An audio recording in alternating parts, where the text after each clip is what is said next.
We have constructed BareBare like a simple raft-looking catamaran, almost as simple as Thor Heyerdahls kon-tiki, perhaps a bit more comfortable. Our ambitious plan is to disassemble the little vessel, pack her in a container and ship her across the oceans on a cargo ship, all the way to Tahiti. Once in Tahiti, our task will be to reassemble her, raise the mast, purchase provisions and embark on new and exciting adventures.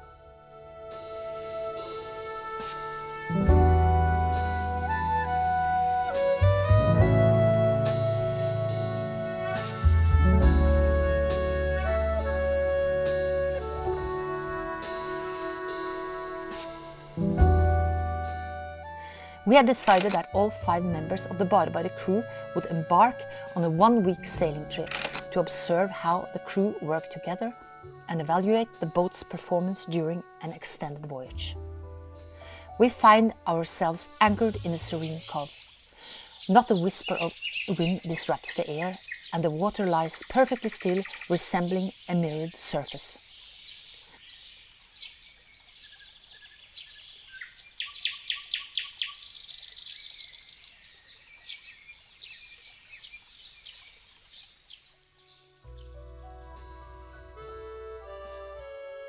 What a contrast this is compared to the previous day, the day before, and not to mention the day before that. We had been battling, we had fought against the wind, the current and the rain. The weather has served us the worst possible Norwegian summer weather. Wind and current against us for 3 whole days. But like true Vikings, we hadn't given up. Each of us had faced challenging weather conditions before. The Viking ship boat builder Jan experienced the capsizing of his Viking ship replica Wharram in the Faroe Islands. Leif Erik had to scoop 1,000 liters of water an hour to prevent our traditional boat Dvina from sinking in the Barents Sea. As for myself, I'd encountered various issues during several sailing trips for many years. A touch of rain, more like a gale, a dash of current unfortunately against us, and rain whipping into our faces. This was nothing for a true Viking.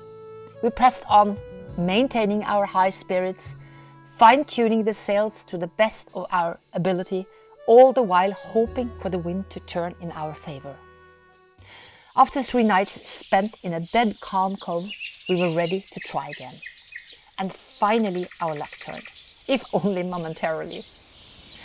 After rowing the first few 100 meters out of the cove, we hoisted the sails and joyously declared, "We're on our way."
The wind had shifted to a comfortable beam reach, and a sense of relaxation settled all over the boat.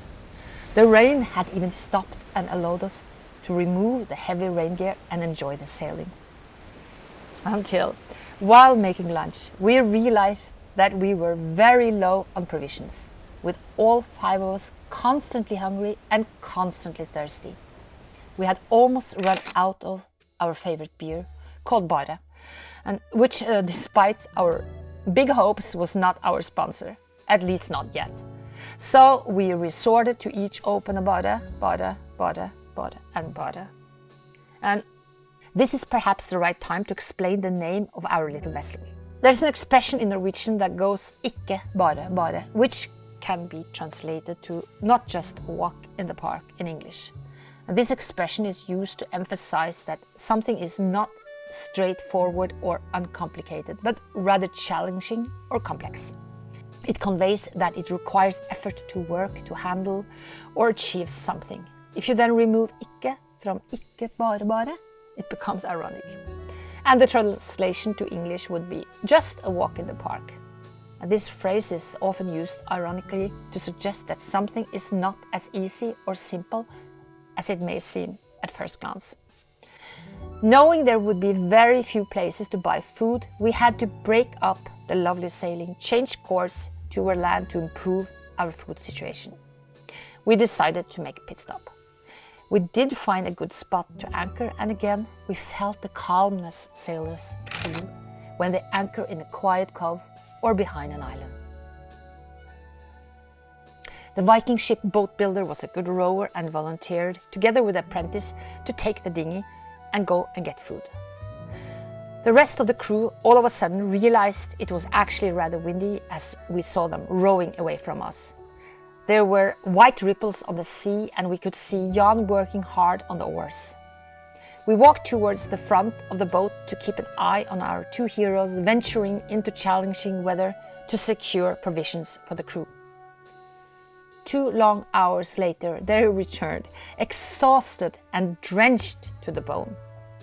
They had had a very hard time rowing against the wind towards the little village, and the sea was very bumpy, making it back to us. Jan was rowing with determined concentration, and Sophie was constantly bailing out water from the dinghy. The bread, along with all the provisions and their clothes, receipts and money, was completely soaked. After hanging the clothes and spreading the bread on the deck in hopes of drying them, we raised the anchor and resumed our journey. I must add, we had soggy, or not to say soaking wet bread for the rest of the trip. But we were sailing.